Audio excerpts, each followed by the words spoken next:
నమస్తే టీవీ8 న్యూస్ కి స్వాగతం. సత్యసాయి మంచినీటి పథక కార్మికులు దాదాపుగా 15 రోజుల నుంచి కనీస వేతనాలు, అదేవిధంగా ఉద్యోగ భద్రత, మరి 11 నెలలకు సంబంధించినటువంటి ఈఎస్ఐ పిఎఫ్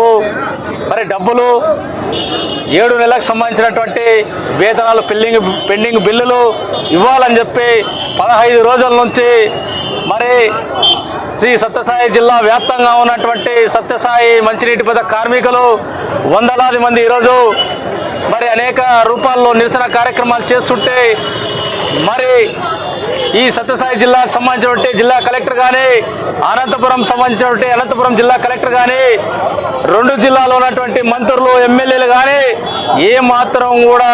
చీమ గుట్టినట్లు కూడా వాళ్ళు వివరించట్లేదు. మరి మంచినీటి పథకం అనేది గ్రామీణ స్థాయిలో మరి మంచి ఉద్దేశంతో శ్రీ సత్యసాయి బాబా గారు మరి విద్యా సంస్థలు, మంచినీటి సమస్యలు ఏర్పాటు చేసి ఈ జిల్లాలో కరువు, అనంతపురం జిల్లా మొత్తం కరువు విలయతాండం చేస్తున్న తరుణంలో మరి ఎక్కడా కూడా 1000 అడుగులు మరి బోరు తవ్వినా కూడా నీళ్లు పడనటువంటి పరిస్థితుల్లో మరి తాగడానికి గుక్కు నీళ్లు లేనటువంటి తరుణంలో మరి ఈ యొక్క మంచినీటి పథకాన్ని ప్రారంభించడం జరిగింది. మరి మంచినీటి పథకం ప్రారంభంలో మరి అనేక రకాలుగా మరి ప్రభుత్వాలు కూడా సహకరించాయి. మరి ఇప్పుడు దాదాపుగా వందలాది మంది కార్మికులు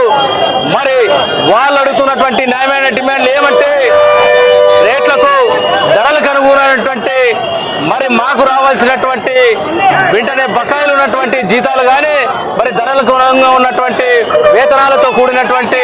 మరి ఉద్యోగ భద్రత ఇవ్వాలని చెప్పి రాష్ట్ర ప్రభుత్వ అధికారులు మరి అడుగుతూ ఉంటే ఏ మాత్రం కూడా మరి కాంట్రాక్టర్లు కూడా సిగ్గుండాలి.